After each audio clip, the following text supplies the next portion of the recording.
le procureur de la République, hein, il est constant, cohérent dans ce qu'il fait depuis un moment, puisque son parquet a eu la manie depuis plusieurs mois de poursuivre systématiquement les auteurs de propos irrévérencieux, injurieux, diffamatoires, prononcés hein, à partir d'Internet, Facebook, notamment en Côte d'Ivoire. Et donc, il est cohérent. Aujourd'hui, à l'approche des élections présidentielles de 2025, il hausse le ton, il dit la répression, elle va s'accentuer. Et donc, il passe un message à tous ces cyberactivistes, à toutes ces personnes qui pourraient, à l'orée des élections, tenir des propos de nature à fragiliser le scrutin présidentiel à venir. Donc il est cohérent. Ce n'est pas surprenant, en tout cas, de l'entendre se prononcer de manière aussi véhémente. On reviendra, je pense, tout au long de l'émission sur un certain nombre de choses, mais c'est une volonté qui est assumée de judiciariser la parole publique en Côte d'Ivoire. C'est la question que j'allais poser justement. Est-ce que cela ne peut pas être interprété comme une restriction des libertés individuelles, de la liberté d'expression, de pas mal de choses? Lui qui, lors de l'une de ses sorties, a dit que cette liberté d'expression est consacrée, je crois, par l'article 6 de la Constitution, je crois bien. Par l'article 19 de la Constitution ivoirienne. Merci. Donc, est-ce que ce n'est pas une manière de restreindre, on va dire, cette liberté quelque part? La liberté d'expression, elle est déjà restreinte par un certain nombre de dispositifs légaux. La liberté d'expression, elle n'est pas un blanc-seing. Autrement dit, on ne peut pas tout dire. Hein. Il y a des restrictions attenant à l'ordre public, à la salubrité publique, aux libertés individuelles d'autres personnes, puisque c'est un processus de liberté. Vous avez une liberté dont vous jouissez, mais qui ne doit pas causer de tort à autrui. Donc la liberté d'expression elle-même ne signifie pas qu'on puisse tout dire sans subir le courroux de la loi. Il y a une application, puisqu'il s'agit ici d'une liberté fondamentale, il y a une application en tout cas répressive qui doit tenir compte du caractère fondamental de cette liberté. Autrement dit, on ne peut pas, sans malmener les libertés individuelles, réprimer toute voix qui ne serait pas celle qu'on espérait entendre. Mais comme le dirait le philosophe, la liberté des uns s'arrête là où celle des autres commence. Mais est-ce que, justement, de manière fondamentale, bien on va dire de manière générale, est-ce que la liberté en elle-même, dans sa généralité, hein, là je ne parle pas du cas de la Côte d'Ivoire, est-ce qu'elle est ainsi appliquée, on va dire dans sa généralité, ainsi dans tous les pays, de sorte à ce que la liberté elle-même puisse mettre des garde-fous contre la liberté quelque part? Alors, c'est le propre des régimes autocratiques de s'attaquer aux libertés individuelles et aux libertés fondamentales, aux libertés publiques.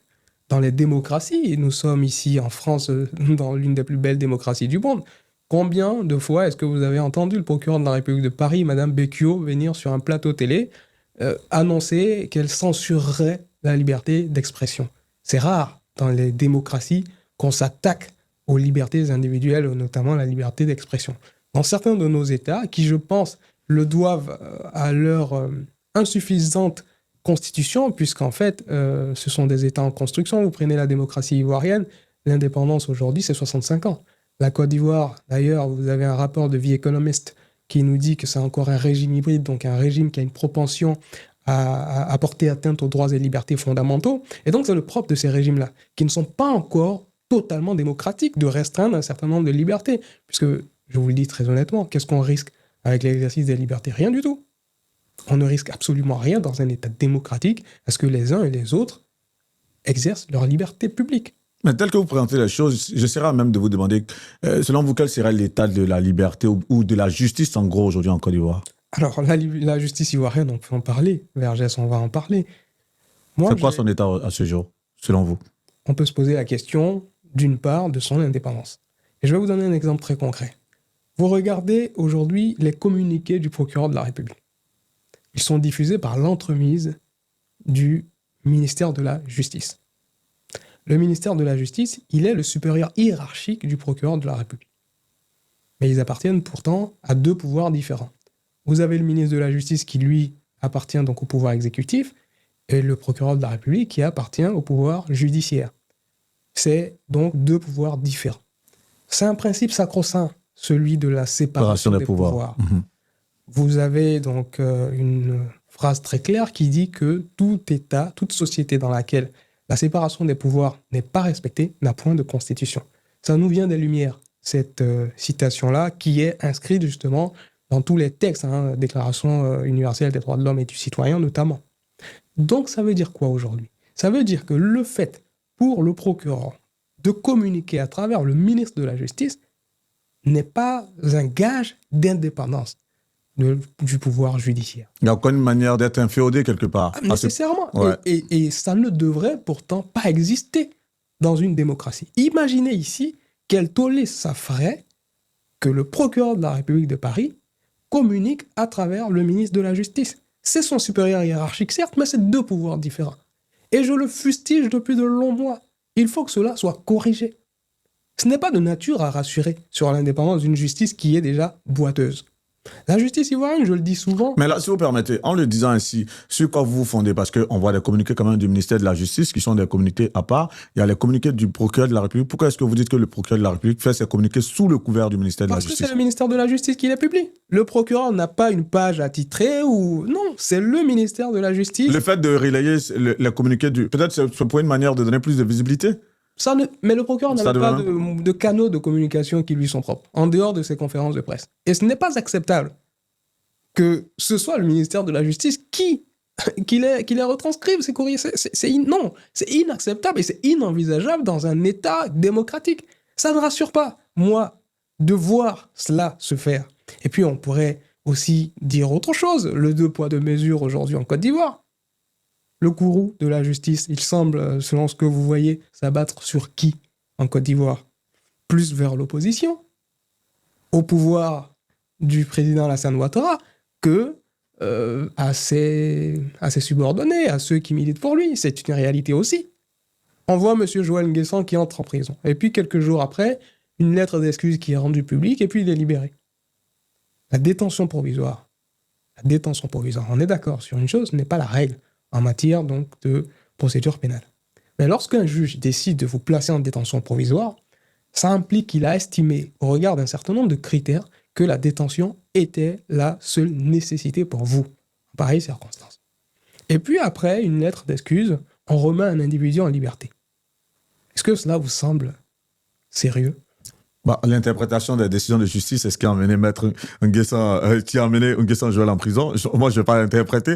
Je vais m'intéresser à des cas pratiques. Et là, tout à l'heure, j'aime bien, vu qu'Actu People, on surfe sur l'actualité. L'actualité du jour aussi, tout à l'heure, je l'ai vu, avant que nous ne mentionne cette interview, un communiqué de la CAP Côte d'Ivoire. Et dans les propos de leur nouveau porte-parole, qui est donc la ministre Danielle Bonnet-Claverie, elle disait la CAP Côte d'Ivoire s'est indignée des décisions du Conseil constitutionnel rendues le 8 septembre 2025 qui rendaient publique la liste des candidats retenus et ceux qui n'avaient pas été retenus. La question que je vais poser, c'est de savoir en quoi est-ce que la CAP Côte d'Ivoire devrait s'indigner des décisions rendues par le Conseil constitutionnel le 8 septembre dernier?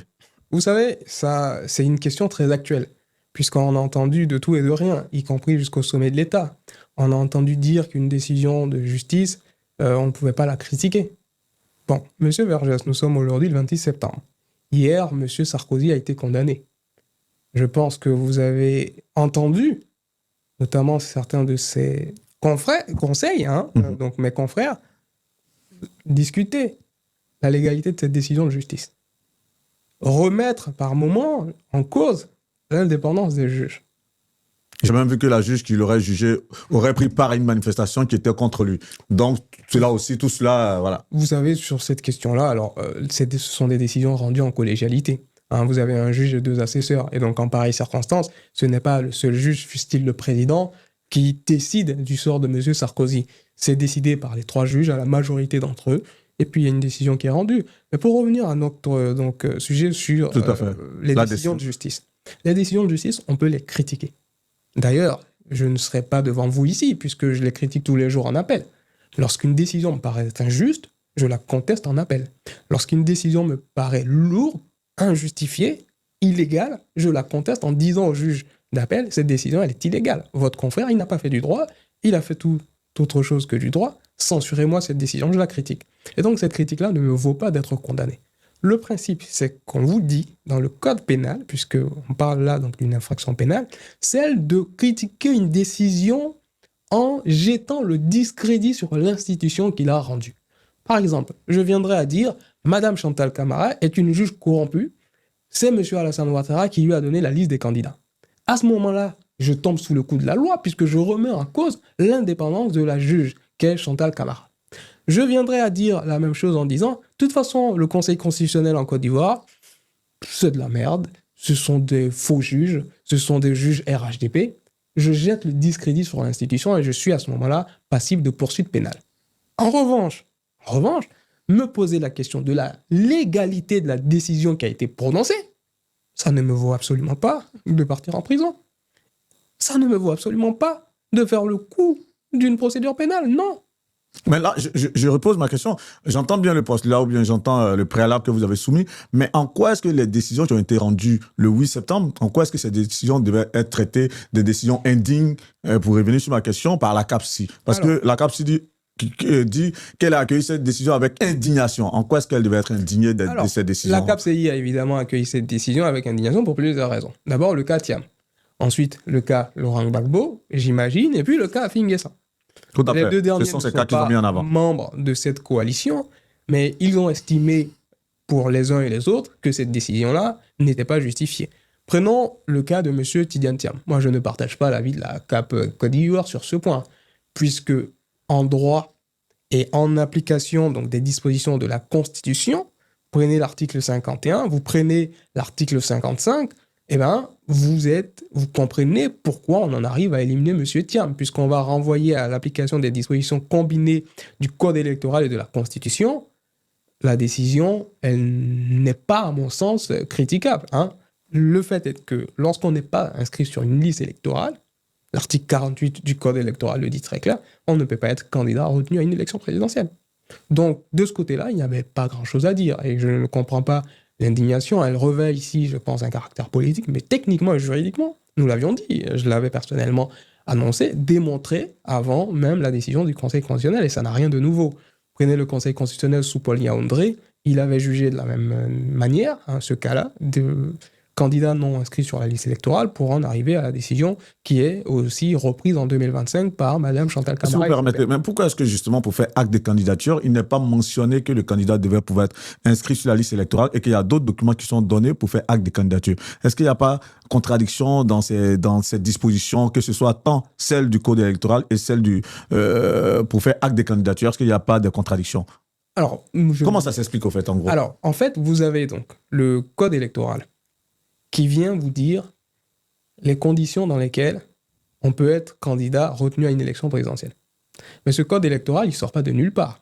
Ce pouvoir-là qui lui est donné, il lui est donné par la Constitution elle-même, qui vous dit que dans un certain nombre de domaines, et notamment en matière électorale, vous avez des lois organiques qui vont venir vous préciser tout ceci. Et donc, le code électoral, il tire sa force, en Côte d'Ivoire, des dispositions constitutionnelles. Okay. Qui vont donc permettre une application combinée. Vous prenez l'article 55 de la Constitution ivoirienne. Il vous dit, pour être candidat, il faut jouir de ses droits civils et politiques, il faut être âgé de 35 ans, et puis voilà. Et puis donc, les précisions sont données par le code électoral, qui va vous dire, voici les conditions de la Constitution. Mais en plus de ces conditions, il faut un certain nombre d'autres conditions. Vous prenez par exemple l'article 55, et c'est pourquoi l'hypocrisie qui entoure cette question me dérange. Pourquoi est-ce que tous les partis politiques ont recueilli le parrainage? Mais quand vous prenez la Constitution ivoirienne, l'article 55 ne vous parle pas de parrainage. Ils se sont tous mis à la collecte de parrainage. Le parrainage, il est inscrit où? Il est encadré par quoi? Il est encadré par le code électoral. Pourquoi se donner tant de mal si tant est que ce sont les seules conditions prévues par l'article 55 de la Constitution qui encadre la candidature? Non, ce n'est pas sérieux. On a un code électoral ici, qui prévoit aussi qu'il faut déposer donc un certain nombre d'autres pièces, au nombre desquelles une déclaration de candidature, au nombre desquelles une attestation fiscale. Ce sont des éléments qui sont déposés à l'appui des autres conditions. Mais tel que vous expliquez, en quoi est-ce que donc la CAP Côte d'Ivoire devrait-elle s'indigner des décisions rendues par le Conseil constitutionnel? Vous savez, c'est une indignation politique. Voilà, c'est une indignation politique. Le PDCI aujourd'hui, par la voie de ses conseils, conteste un certain nombre de choses et, je pense, veut gommer quelque chose qui leur est aujourd'hui reproché par un certain nombre d'observateurs, à savoir l'impréparation de leur champion. Donc ça, c'est sur le cas Thiam. Le cas Laurent Gbagbo. En 2020, déjà, sa candidature était rejetée pour défaut d'inscription sur la liste électorale. Mais tout ceci procède de quoi? Tout ceci procède d'une condamnation pénale devenue définitive par itératif défaut. En fait, M. Laurent Gbagbo, lorsqu'il est envoyé en 2011 dans le nord de la Côte d'Ivoire, il se voit signifier donc son inculpation par des juges d'instruction. Et donc ce processus-là va aboutir à une condamnation en 2018 par le tribunal d'Abidjan. Et donc cette condamnation, évidemment en 2018, M. Laurent Gbagbo n'est pas présent en Côte d'Ivoire. Il la conteste par la voie de l'opposition, puisque c'était un jugement de défaut. Et donc jugement de défaut, contesté par la voie de l'opposition, ce qui ouvre donc ce qu'on appelle un jugement, un nouveau jugement, et où M. Laurent Gbagbo, retenu à La Haye, ne se présente pas. Derrière, ce jugement-là devient un jugement d'impératif défaut, qui est signifié au conseil de Laurent Gbagbo, lequel se déclare incompétent pour en connaître. Le jugement est donc ultérieurement signifié par une autre voie procédurale, puisqu'un jugement, il peut être signifié à parquet, il peut être signifié en mairie, voire un certain nombre d'autres conditions, ce qui le rend définitif après l'expiration des voies de recours, dans un délai qui est prévu par les textes. Et donc ce jugement devenu définitif a fait le lit de son exclusion, de son éviction de la liste électorale. Et donc derrière, la sanction, à l'instar du CATIAM, était le rejet de sa candidature. On peut polémiquer, on peut se poser un certain nombre de questions légitimes sur le pourquoi on engage une procédure pénale à l'encontre de M. Laurent Gbagbo, dont on sait pertinemment qu'il est à La Haye, puisqu'il y a été envoyé par l'État de Côte d'Ivoire. Donc l'État de Côte d'Ivoire n'était pas sans ignorer son lieu de détention. On l'a jugé dans son dos. On l'a jugé ici par un tribunal de droit commun, en considérant que les faits qui lui étaient reprochés ici, en l'occurrence, avaient été commis dans le cadre du contentieux électoral. Et donc, vous avez la loi qui encadre le statut des ex-chefs d'État et présidents d'institutions, qui prévoit, dans un article en particulier, que les chefs d'État, ou en tout cas les immunités dont ils peuvent bénéficier